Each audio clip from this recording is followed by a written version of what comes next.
আজ শেয়ার করব টক ঝাল মিষ্টি কাঁচা আমের আচার। কোনো রকম রোদে দেওয়ার ঝামেলা ছাড়াই সারা বছর সংরক্ষণ করে রাখতে পারবেন। আর একবার খেলে অন্য কোনো আচার খেতে ভুলে যাবেন, মনে হবে যেন এই আচারটাই সারা বছর ধরে খাই। নমস্কার বন্ধুরা, শ্বশুর বোমা রান্নাঘর অ্যান্ড ব্লগ চ্যানেলে সকলকে স্বাগত। তাহলে কি করে তৈরি করব সেটাই দেখে নেওয়া যাক। আচার তৈরি করার জন্য প্রথমে নিয়েছি এইখানে 2খানা আম। আমগুলোকে ভালো করে জল দিয়ে ধুয়ে নেব, তারপরে কি করে কাটবো সেটাই শেয়ার করব। একটা পাত্রে নিয়েছি জল আর আম নিয়ে তারপরে আমের যে মুখের দিকের অংশটা থাকে সেটাকে কেটে বাদ দিয়ে দেব। তারপর গায়ের থেকে সম্পূর্ণ খোসাটা একটু ডিপভাবে কেটে নেব।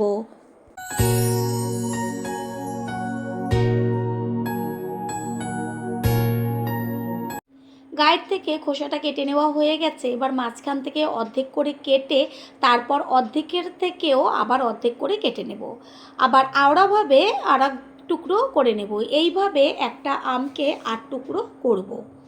মধ্যে থাকা বীজটাকে ফেলে দেব।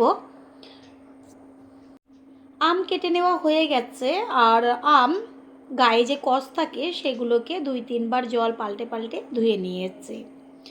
এবার গ্যাসের ওভেনে কড়াই বসিয়ে কড়াইটা হালকা গরম হলে এর মধ্যে দিয়ে দেব ঝালের জন্য শুকনো লঙ্কা। যে যেমন ঝাল খাবেন সেই অনুযায়ী লঙ্কার পরিমাণটা ব্যবহার করবেন। শুকনো লঙ্কা ভাজতে একটু সময় লাগে, সেই কারণে আগে হালকা একটু ভেজে নেব। তারপর দিয়ে দিচ্ছি 1 চা চামচ পরিমাণ 5 ফোড়ন, ছোটো চামচের 1 চা চামচ পরিমাণ সাদা জিরে, 1 চা চামচ পরিমাণ গোটা ধনে, 1 চা চামচ পরিমাণ মৌরি আর একটা তেজপাতা। ভালো করে মশলাটাকে ভেজে নেব। তেজপাতা তো ফোড়ন হিসাবে ব্যবহার করেছেন, একবার মশলার মধ্যে দিয়ে ব্যবহার করে তারপর টেস্টটা বুঝবেন যে কতটা টেস্টি হয়। মশলা যেন পুড়ে না যায় সেই দিকটা খেয়াল রাখবেন। মশলাটা ভাজা হয়ে গেছে, এবার একটা পাত্রে ঢেলে নিয়ে ঠান্ডা করে তারপর গুঁড়ো করে নেব। গ্যাসের ওভেনে কড়াই বসিয়ে তাতে দিয়ে দিচ্ছি সর্ষের তেল। তেল গরম হয়ে গেছে, এবার এর মধ্যে ফোড়ন দিয়েছি একটা শুকনো লঙ্কা আর হচ্ছে 1/2 চা চামচ পরিমাণ 5 ফোড়ন। ফোড়নটাকে ভালো করে ভেজে নেব। ফোড়নের থেকে সুন্দর একটা গন্ধ আসছে। এই পর্যায়ে এর মধ্যে দিয়ে দেব ওই যে কেটে রেখেছিলাম আমগুলো, সেই আমটাকে দিয়ে তারপরে তেলের সাথে ভালো করে নেড়ে চেড়ে নেব। আমের মধ্যে দেব ছোটো চামচের 1 চা চামচ পরিমাণ লবণ আর 1/2 চা চামচ পরিমাণ হলুদ গুঁড়ো। লবণ আর হলুদ গুঁড়োটা ভালো করে আমের সাথে মিশিয়ে নেব। গ্যাসের ফ্লেম লোতে রাখবো। তারপর এর মধ্যে দিয়ে দেব 1 কাপ পরিমাণ জল।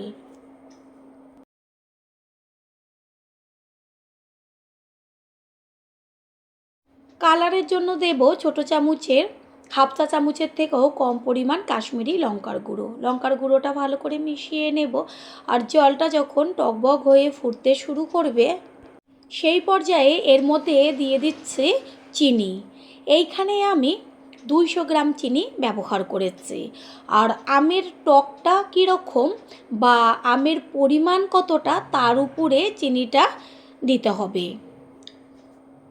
এইখানে আপনারা চিনির পরিবর্তে গুঁড়ো ব্যবহার করতে পারেন। ভালো করে টকবক করে ফুটিয়ে নেব। আর যখন টকবক হয়ে ফুটতে শুরু করবে জলটা, তখন একটা ঢাকনা চাপা দিয়ে মিডিয়াম ফ্লেমে হতে দিতে হবে। চিনি গলে শিরাতে পরিণত হবে আর সেই শিরাটা আমের মধ্যে আস্তে আস্তে টানবে। পুরনো বন্ধুদের সবসময় আমাদের পাশে এইভাবে ভালোবেসে থেকে এগিয়ে নিয়ে যাবার জন্য অনেক অনেক ভালোবাসা। অনেক রকমভাবেই তো আচার তৈরি করেছেন, একবার এই পদ্ধতিটা করে দেখবেন। তারপর খেয়ে কমেন্ট করে জানিয়ে যাবেন যে আচারটা কতটা টেস্টি হয়েছিল। 4-5 মিনিট বাদে ফিরে এসে কড়াইয়ের ঢাকনাটা সরিয়ে দিয়ে দেখিয়ে দিচ্ছি যে শিরাটা কতখানি ঘন হয়ে গেছে আর আমটাও সম্পূর্ণভাবে শিরার মধ্যে সিদ্ধ হয়েছে। এই পর্যায়ে এর মধ্যে দিয়ে দেব ওই যে মশলাটা ভেজে রেখেছিলাম, সেই মশলাটা ঠান্ডা হওয়ার পর গুঁড়ো করেছি। সম্পূর্ণ মশলাটাই এর মধ্যে দিয়েছি। মশলাটাকে ভালো করে মিশিয়ে নেব। প্রথমবার যারা আমাদের চ্যানেল ভিজিট করছেন তাদের আন্তরিক শুভেচ্ছা ও অনেক ভালোবাসা। আমাদের রেসিপিগুলো যদি ভালো লেগে থাকে সাবস্ক্রাইব করে দেওয়ার অনুরোধ রইল ও পাশে থাকা বেল আইকনে ক্লিক করলে পরবর্তী ভিডিওগুলো সবার আগে আপনাদের কাছেই পৌঁছে যাবে।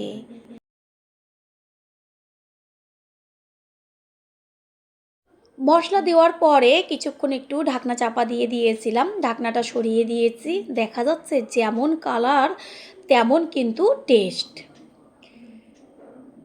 কোনো রকম রোদে দেওয়ার ঝামেলা লাগবে না, সারা বছর ফ্রিজ ছাড়াই আর রোদে দেওয়ার ঝামেলা ছাড়াই বাইরে ভালো থাকবে। তার জন্য এইখানে আমি যেহেতু আচারটা তৈরি হয়ে গেছে, এই পর্যায়ে 2 চা চামচ পরিমাণ ভিনিগার দিয়ে দেব আচারের মধ্যে।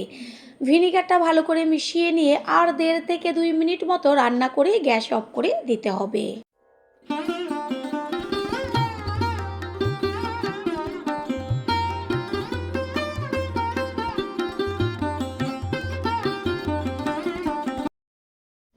তৈরি হয়ে গেল টক ঝাল মিষ্টি আমের আচার। এবার গ্যাস অফ করে দেব। কিছুক্ষণ বাদে ফিরে এসে একটা পাত্রে আচারটাকে তুলে নেব। আশা করি রেসিপিটি ভালো লাগলো, আর যদি ভালো লেগে থাকে একটা লাইক, কমেন্ট, পারলে একটা শেয়ার করে অবশ্যই জানাবেন। আপনাদের দেওয়া একটা লাইক ও লাইকের পাশে থাকা হাইপ আর একটা শেয়ার আমাদের কাছে অনেক অনেক গুরুত্বপূর্ণ। All friend, thanks for watching my video. আপনারা সকলে ভালো থাকবেন, সুস্থ থাকবেন। আবারও দেখা হবে অন্য কোনো রেসিপির এপিসোডে।